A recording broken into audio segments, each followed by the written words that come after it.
तो Jai Hind to all of you, स्वागत है आप सभी का मेजर क्लास क्लासेस में। चलिए स्टार्ट करते हैं आज का टॉपिक। और आज के टॉपिक में हम बात करने वाले क्लास 12 के फर्स्ट चैप्टर यानी कूलॉम्स लॉ की। कूलॉम्स लॉ में हम लोग को समझना है कि जो फोर्स लगता है दो चार्जेस के बीच में, उसके बारे में बात करना है। ठीक है, कूलॉम्स साहब ने बताया कि दो पॉइंट चार्जेस होते हैं, उनके बीच में लगने वाले फोर्स जो होता है उसी के बारे में पूरा लॉ है। और इसी के ऊपर आपका फर्स्ट चैप्टर क्लास 12 का इलेक्ट्रोस्टैटिक का फर्स्ट चैप्टर पूरा इसी पे बेस्ड है। तो आइए थोड़ा कूलॉम्स साहब के बारे में जानते हैं। तो पहली बात, इनका पूरा नाम है चार्ल्स अगस्टिन डी कूलॉम। इनका पूरा नाम ध्यान रखना, चार्ल्स अगस्टिन डी कूलॉम है। और इनका जन्म 14 जून को हुआ था। ठीक है, एक फ्रेंच फिजिसिस्ट हैं, known for his research on the properties of electricity.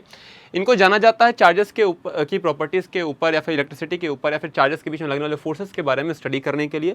और इन्होंने चार्जेस के ऊपर या उनके बीच में लगने वाले फोर्सेस के बारे में बहुत ही महत्वपूर्ण जानकारी प्रदान की है, जो कि कूलॉम्स लॉ के नाम से आज आप सभी पढ़ते हो। ठीक है, और यहाँ पे कूलॉम्स साहब ने हमें बताया कि दो अगर चार्जेस है, पॉइंट चार्जेस है, तो उनके बीच में लगने वाला जो फोर्स होता है वो कैसे नेचर का होता है, अट्रैक्टिव होता है, रिपल्सिव होता है, किस नेचर का होता है। और साथ ही साथ चार्जेस की प्रॉपर्टी को भी डिफाइन किया। आगे बढ़ते हैं, तो इनके बाद अब आपके पास सामने आएगा कूलॉम्स लॉ। देखिए, कूलॉम्स लॉ कहता है कि किन्हीं दो पॉइंट चार्जेस के बीच में लगने वाला फोर्स ऑफ अट्रैक्शन या रिपल्सन, क्योंकि चार्जेस की प्रॉपर्टी अट्रैक्टिव भी होती है और रिपल्सिव भी होती है, और अट्रैक्टिव और रिपल्सिव प्रॉपर्टी को ही चार्जेस का फंडामेंटल लॉ कहा जाता है। ठीक है, तो कूलॉम्स साहब का कहना था कि किन्हीं दो पॉइंट चार्जेस के बीच में लगने वाला अट्रैक्शन का फोर्स या फिर रिपल्सन का फोर्स क्या होता है, उन दोनों चार्जेस के मैग्नीट्यूड के प्रोडक्ट के डायरेक्टली प्रोपोर्शनल होता है। और इसी के बाद दूसरी बात भी इन्होंने कही, और उन दोनों चार्जेस के बीच में जो सेपरेशन, जो डिस्टेंस होती है, उसकी स्क्वायर के इनवर्सली प्रोपोर्शनल होता है। ये कूलॉम्स लॉ कहता है। कूलॉम्स लॉ की अगर हिस्ट्री की बात करें, इन 1785 for the first time a French physicist named Charles Augustine D Coulomb coined a tangible relationship between in the mathematical form between the two bodies। किन्हीं दो वस्तुओं के बीच में पहली बार मैथमेटिकल रिलेशनशिप एस्टैब्लिश करने वाले व्यक्ति बने हमारे कूलॉम साहब, which are electrically charged। और वो दो जो उन्होंने दो बॉडीज ली थी बेटा, वो इलेक्ट्रिकली चार्ज बॉडीज थी। He also published an equation for the force causing the bodies either to attract or repel each other। इन्होंने उस फोर्स का इक्वेशन भी बताया जिस फोर्स से बॉडी एक दूसरे को अट्रैक्ट या फिर रिपेल कर रही थी, which is called Coulomb's law और Coulomb's inverse square law. Coulomb का लॉ कहा जाता है या फिर कूलॉम्स इनवर्स स्क्वायर लॉ। यहाँ पे इनवर्स स्क्वायर लॉ का भी जिक्र होता है। ठीक है, अगले वीडियो में बताऊंगा इनवर्स स्क्वायर लॉ क्या है। ठीक है, in Coulomb's law one of the point charges tends to exert a force on the other point charge. Coulomb's law में एक पॉइंट चार्ज दूसरे पॉइंट चार्ज पर फोर्स लगाता है in order to satisfy the properties that can be provided as follows. कुछ properties आपको दी गई हैं, इन्हीं प्रॉपर्टीज को सेटिस्फाई करने के लिए कूलॉम साहब ये जो फोर्सेज होते हैं, कूलॉम साहब का लॉ जो कहता है, यहाँ पे फोर्स आपको देखने को मिलता है। तो चलिए देखते हैं प्रॉपर्टी कहती क्या है हमसे, इन्हीं प्रॉपर्टीज को फॉलो करने के लिए। तो the force that is involve will either be repulsive और अट्रैक्टिव। पहली बात कि जो फोर्स यहाँ पे इन्वॉल्व है दो बॉडीज के बीच में, या तो ये रिपल्सिव हो सकता है या फिर अट्रैक्टिव हो सकता है। The force will be directed along the line that connects the two particles. ठीक है, ये जो फोर्स होता है अलोंग द लाइन एक्ट करता है, जो पार्टिकल्स को इमेजिनरली क्या कहता है, कनेक्ट करता है। Like charge tends to repel while opposite charge tends to attract each other. इनका कहना है कि जो लाइक चार्जेस होते हैं एक दूसरे को रिपेल करते हैं, और जो आपके अपोजिट चार्जेस हैं आपस में अट्रैक्शन करते हैं। अब इसको समझने के लिए बेटा आपको सिंपल सी बात बतानी है, एक लड़का है एक लड़की है, आपस में हमेशा अट्रैक्टेड रहेंगे, और लड़का और लड़के में हमेशा झगड़ा होता रहता है। तो आप सिंपल सी भाषा समझ सकते हो यहाँ पे। ठीक है, वहीं देखें, the charges that are involved will either be negative और positive, they can never be neutral. जो चार्ज यहाँ पे इन्वॉल्व होंगे वो या तो पॉजिटिव होगा या तो नेगेटिव, क्योंकि दो टाइप के ही चार्जेस होते हैं, वो कभी न्यूट्रल नहीं हो सकते यहाँ पे। ठीक है, the force magnitude is directly proportional to the magnitude of both the charges that are interacting. जो फोर्स का मैग्नीट्यूड होता है वो उन दोनों चार्जेस के मैग्नीट्यूड के प्रोडक्ट के डायरेक्टली प्रोपोर्शनल होता है। वहीं बात करें, the force tends to be inversely proportional to the square of the distance between the two particles that are interactive. और जो फोर्स होता है वो दो चार्ज पार्टिकल्स इंटरेक्ट कर रहे हैं, जो दो चार्जेस इंटरेक्ट कर रहे हैं, उन दोनों के बीच के सेपरेशन के बीच के डिस्टेंस के स्क्वायर के इनवर्सली प्रोपोर्शनल होता है बेटा। If there are multiple point charges that are involve in the interaction, then each of the point charge tends to exert an individual force on the other point charges which will be irrespective of the neighboring charges। यानी अगर multiple point charges present, हमें तो अभी तो दो body की बात कर रहे थे अपन, इन केस अगर हम मान लेते हैं कि बहुत सारी चार्ज पार्टिकल्स यहाँ पे प्रेजेंट हैं, तो हर चार्ज पार्टिकल पर एक फोर्स लगाएगा। बट ये फोर्स सुपरपोजिशन प्रिंसिपल के तहत अलग अलग जगहों पर अलग अलग तरीके से होता है। किसी एक चार्ज पार्टिकल का फोर्स किसी दूसरे के होने की वजह से, ना होने की वजह से अफेक्टेड नहीं होता। ठीक है, चलिए आगे बढ़ते हैं। आगे कूलॉम्स लॉ में आपका आता है, अब देखिए यहाँ पे के आर स्क्वायर, ये के क्या है भैया, ये के आपका रिलेटिव परमिटिविटी है। आप जब कूलॉम्स लॉ पढ़ेंगे तो रिलेटिव परमिटिविटी का जिक्र होगा। कूलॉम्स लॉ कहता क्या है कि भैया कूलॉम्स लॉ आपका F इज इक्वल्स टू के यानी यहाँ पे आप लिख सकते हो के ना लिख के F is equals to 1/4 pi epsilon naught Q1 Q2 upon R square. ठीक है, ये कब का है? जब फोर्स एयर में लगता है तो एयर की परमिटिविटी एप्सिलॉन नॉट होती है, लेकिन जब यही फोर्स मीडियम में लगने लगता है बच्चा तो यहाँ पे आपका ये 4 पाई एप्सिलॉन नॉट के हो जाता है। के यहाँ पे कप्पा को रिप्रेजेंट करता है, that is called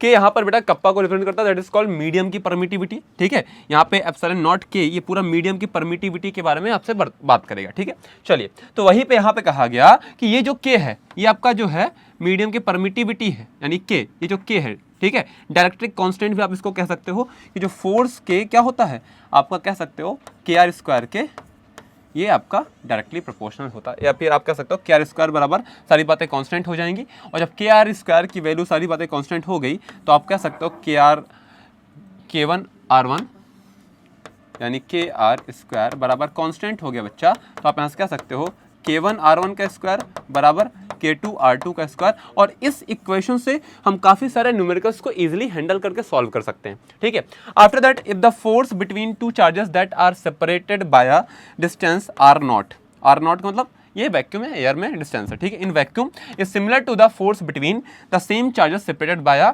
distance of R in the medium then based on the Coulomb's law. और इस आपके इस इक्वेशन के हिसाब से कि जो आपका फोर्स होता है, जो चार्जेस आपके एयर में रखे हैं या फिर वही उनके बीच में लगने वाला फोर्स जो मीडियम में रखे होते हैं, तो कुछ इस तरह से वेरिएट होते हैं, ऐसे वेरिएशन इनमें देखने को मिलता है। तो आप कूलॉम्स लॉ के कूलम्बियन फोर्स के इस कॉन्सेप्ट के जरिए से काफ़ी न्यूमेरिकल सॉल्व कर सकते हो और इस के आर स्क्वायर बराबर कांस्टेंट वाले इक्वेशन से काफ़ी ऑब्जेक्टिव क्वेश्चंस को टैकल करने में सफल हो जाओगे। ठीक है, क्योंकि जब आप कंपटीशन एग्जाम में बढ़ते हो आगे तो आपको देखने को मिलता है बहुत सारे ऐसे क्वेश्चंस आते हैं जो आपको काफ़ी परेशान करते हैं। कूलॉम्स लॉ के कुछ की पॉइंट्स है बच्चा, देखिए कि जैसे 2 स्फेरिकल कंडक्टर्स हैं, मान लो कोई कंडक्टर जो स्फेरिकल होंगे, मान लो स्फीयर गोला जैसे होंगे। ठीक है, 2 स्फेरिकल कंडक्टर्स हमारे पास हैं, इनके पास चार्जेस, एक के पास Q1 है, एक के पास Q2 है। मान लिया यहाँ पर Q1 चार्ज है, यहाँ पर Q2 चार्ज दिया गया है। उनके रेडियाई क्या है R1 और R2, इनके बीच का रेडियस कितना है R1 और इनका रेडियस R2, ये चीजें हम लोग दी गई हैं। ठीक है, और kept in contact and thereafter separated the conductors charge after contact is given bye.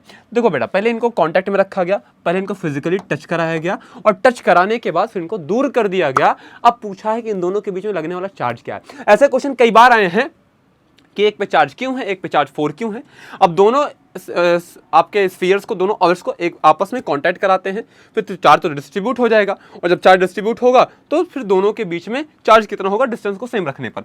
तो भैया उसके लिए सीधा सा फॉर्मूला आपको ये अप्लाई करना है, चार्ज कितना होगा, दोनों पर चार्ज कैसा डिस्ट्रीब्यूट होगा वो आप यहाँ पे अप्लाई करेंगे, R1/R1 + R2 और ये आपका Q1 + Q2। Radius of first sphere, मतलब अगर हमें चार्ज फर्स्ट बॉडी यानी फर्स्ट स्फीयर पर निकालना है तो उसका radius upon R1 + R2, total radius यहाँ पे Q1 + Q2 को हम क्या कर देंगे, ऐड कर देंगे और मल्टीप्लाई कर देंगे। तो आप यहाँ से Q1 पर यानी फर्स्ट बॉडी पर चार्ज आप यहाँ से कैलकुलेट कर सकते हो। After that 2 identical conductors having, identical word का मतलब होता है बेटा सिमिलर। क्या होता है? सिमिलर, यानी हर चीज में क्या होंगे, सिमिलर होंगे।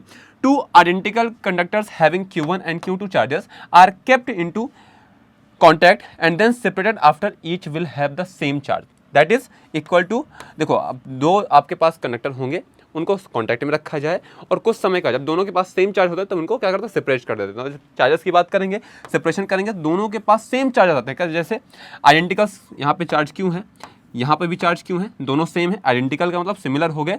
जब इनको कांटेक्ट में लाओगे तो Q1 + Q2 यानी दोनों को ऐड कर दो, /2 कर दो, यानी जो आपका चार्ज आएगा Q/2 आएगा। क्या आएगा?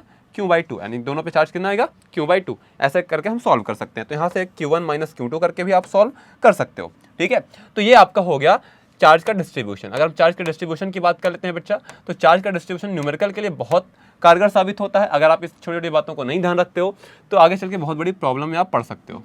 ठीक है, फिर आता है if the charges are Q1 - Q2। अगर आपके पास चार्ज एक कैसा है, एक चार्ज आपको दे रखा है Q1 जो कि पॉजिटिव नेचर का है, दूसरा नेगेटिव का -Q2 दे रखा है। तो उस केस में अगर हमें फोर्स फाइंड करना है तो हमें यहाँ पे भले ही चार्ज ये नेगेटिव है बट चाहिए तो मैग्नीट्यूड, तो मैग्नीट्यूड हम केवल देंगे, नेगेटिव साइन का कोई यहाँ पे यूज नहीं करेंगे। और नेगेटिव साइन का यूज कहाँ पे करते हैं, पोटेंशियल जब फाइंड करते हैं, यानी सेकंड चैप्टर में जब हम लोग ये पढ़ेंगे पोटेंशियल डिफरेंस वगैरह पढ़ेंगे, इलेक्ट्रोस्टैटिक पोटेंशियल पढ़ेंगे, तब वहाँ पे इसको कैलकुलेट करेंगे। ठीक है, अब अगला पॉइंट है, if the force of repulsion और attraction between two identical conductors with the charges Q1 and Q2, यानी फोर्स चाहे अट्रैक्शन का हो चाहे रिपल्सन का हो, किन्हीं दो आइडेंटिकल यानी सिमिलर कंडक्टर्स के बीच में, ठीक है, with the charges Q1 and Q2 when separated with a distance d is f, मान लो f दिया गया है, if they are also kept into contact and separated by the same distance then the new force between them is given by, तो ये सीधा समझ लो question आपके सामने दिया गया है और सीधे क्वेश्चन पे ये फॉर्मूला अप्लाई कर देना है, तो उसमें नया फोर्स जो उनके बीच में आएगा वो आप क्लियर यहाँ से कैलकुलेट कर पाओगे। यानी जब दोनों चार्जेस को इकट्ठा कॉन्टैक्ट में लाया जाता है और फिर उनको उसी डिस्टेंस से सेपरेट करके फिर से उस पर लगने वाले फोर्स को कैलकुलेट करना है। एग्जाम्पल के तौर पर देखिए भैया, यहाँ पे अगर आपको फोर्स कैलकुलेट करना है, ऐसे क्वेश्चन आपको कई बार देखने को मिलते हैं कॉम्पिटेटिव एग्जाम पे, लाइक एनडीए में अगर आप क्वेश्चन ऐसे देखने को कई बार मिलता है कि आपके पास एक पे चार्ज क्यू दिया है, एक पे चार्ज 4 क्यू दिया है, ठीक है, और इन दोनों चार्जेस को आप टच कराना है, फिजिकली टच कराएंगे और जब टच कराएंगे तो इन पे चार्ज का डिस्ट्रीब्यूशन होगा, उसके बाद सेम उसी डिस्टेंस से इनको सेपरेट कर दिया जाएगा। ठीक है, सेम उसी डिस्टेंस से जब इनको सेपरेट कर दोगे तब इनके बीच में लगने वाले फोर्स को यानी नए फोर्स को हमें कैलकुलेट करना होगा, तो हम वो फोर्स वहां से इजीली निकाल सकते हैं। After that between the two electrons separated by a certain distance the gravitational force, और रेशियो किसका, इलेक्ट्रिक फोर्स के साथ। अगर कहा जाए आपसे, कई बार क्वेश्चन पूछता है कि दो इलेक्ट्रॉन्स हैं, उनको एक डिस्टेंस से सेपरेट किया गया है, तो उनके बीच में लगने वाला आपका ग्रेविटेशनल फोर्स, यानी अब उनके पास मास तो होगा ही, इलेक्ट्रॉन के पास मास कितना होता है 9.1 into 10 to the power -31 kg, ये इलेक्ट्रॉन का मास होता है। उनके पास मास है तो जाहिर सी बात है ग्रेविटी एक्ट कर रही होगी, और इलेक्ट्रिकल फोर्स क्योंकि चार्ज भी कैरी करते हैं कितना 1.6 into 10 to the power -19 coulomb. अब ये चार्ज और मास दोनों है प्रॉपर्टी किसकी, मैटर की, तो मैटर के पास दो फोर्सेस भी रखते हैं, ग्रेविटेशन और इलेक्ट्रोस्टैटिक फोर्सेस। ठीक है, तो जब दोनों फोर्सेस लगेंगे तो उनका रेशियो कई बार पूछ लेता है आपसे, तो रेशियो कितना आएगा 10 टू द पावर 42 के टर्म में। ठीक है, ऐसे प्रोटॉन के साथ भी पूछता है, ऐसे ही प्रोटॉन के साथ ही पूछेगा तो आप उसका भी रेशियो बताएंगे, उसका रेशियो कितना आएगा आपका 10 टू द पावर 39 के लिए, किसके लिए, प्रोटॉन के लिए, किसका रेशियो, ग्रेविटेशनल फोर्स का इलेक्ट्रोस्टैटिक फोर्स के साथ। ठीक है, फिर आता है between the two protons separated by a certain distance the gravitational force और इलेक्ट्रिकल फोर्स, यहाँ पे दोनों प्रोटॉन्स होंगे तो उनके बीच में रेशियो कितना होता है 10 टू द पावर 36 का। और यहाँ पे आप देख सकते हैं कूलॉम्स लॉ का कंपैरिजन ग्रेविटेशनल फोर्स के साथ किया गया है, यानी इलेक्ट्रोस्टैटिक फोर्स और ग्रेविटेशनल फोर्स दोनों को कंपेयर करके कई बार पढ़ाया जाता है और कई बार क्वेश्चन भी इसी बिहाफ पे बनते हैं, तो इनके प्रैक्टिस करना आपके लिए बहुत ही इंपॉर्टेंट है, नहीं करेंगे तो दिक्कत हो जाएगी, तो इसीलिए आपको कुछ की पॉइंट्स हैं जो आपको याद रखने चाहिए। फिर आता है सबसे इंपॉर्टेंट पॉइंट कि भैया लिमिटेशन कूलॉम्स लॉ क्या है, कूलॉम्स लॉ कहाँ पे लिमिट करता है, और कूलॉम्स लॉ लिमिटेशन आया तभी तो हम लोगों ने क्या पढ़ा, गॉस लॉ पढ़ा। गॉस लॉ पढ़ा क्योंकि कूलॉम्स लॉ में कुछ लिमिटेशंस आई, अब उस लिमिटेशन को पढ़ते हैं। कूलॉम्स लॉ केवल और केवल जो आपका था ये कहाँ पे सही साबित हो रहा था, केवल पॉइंट चार्जेस के लिए, डिस्ट्रीब्यूशन ऑफ चार्जेस के लिए सही साबित नहीं हो रहा था, यानी coulomb's law is applicable only for the point charges which are at rest, और चार्जेस जब रेस्ट पे होंगे तभी ये आपका काम करेगा। अब अगर चार्ज आपका मोशन कर रहा है यानी करंट के केस में, तो वहाँ पे कोई कूलोम्बियन फोर्स एक्ट नहीं करेगा। This law can only be applied in the cases where the inverse square law, यहाँ पे आप देखते हैं 1/r², यानी जो फोर्स होता है वो कुछ ऐसा देखने को मिलता है, इनवर्स स्क्वायर लॉ कहा जाता है, और ये मैकेनिक्स में बहुत इंपॉर्टेंट रोल प्ले करता है। अब एक दिन एक ऐसा वीडियो बनाऊंगा जिसपे आपको केवल इनवर्स स्क्वायर लॉ के बारे में ही बताऊंगा। ठीक है, तो यहाँ पे क्या कूलोम्बियन फोर्स केवल इनवर्स स्क्वायर लॉ को ही फॉलो करता है। उसके बाद it is difficult to implement this law where the charges are in arbitrary shape because in those cases we cannot determine the distance between the charges। ऐसी जगहों पर जहाँ पे चार्ज आपका नॉन यूनिफॉर्म वे में क्या होते हैं डिस्ट्रीब्यूटेड होते हैं, उस केस में हम कूलोम्बियन फोर्स को अप्लाई नहीं कर सकते, क्योंकि वहाँ पे हमें एग्जैक्ट सेपरेशन के डिस्टेंस वहाँ पे मिलना मुश्किल हो जाएगा। उसके बाद आता है the law can not be used directly to calculate the charge on the big planets, और ये जो आपका लॉ है कूलॉम्स का नियम है, ये आपका बड़े प्लैनेट्स पे यानी बड़ी दूरियों के लिए या बड़े रेडियस के प्लैनेट्स के लिए वहाँ पे ये एप्लीकेबल नहीं होता है, इसलिए ये इससे लिमिटेशन में आ गया। इसलिए हम लोग क्या पढ़ते हैं, गॉस लॉ पढ़ते हैं, और गॉस लॉ जब आप लोग पढ़ते हो तो हमें फ्लक्स आता है, और फ्लक्स के लिए आप लोग फिर गॉस लॉ पढ़ेंगे। ठीक है, नेक्स्ट टॉपिक हम लोग क्या पढ़ने वाले हैं, गॉस लॉ। ये कूलॉम्स लॉ के पूरे की पॉइंट्स है जो न्यूमेरिकल के लिए आपके लिए बहुत हेल्पफुल होने वाले हैं। और अगर आपको गॉस लॉ में कुछ इंटरेस्टिंग फैक्ट दिखता है तो कमेंट करिएगा और चैनल को सब्सक्राइब करिए ऐसे इंटरेस्टिंग फैक्ट को पाने के लिए। थैंक यू, जय Hind to all of you.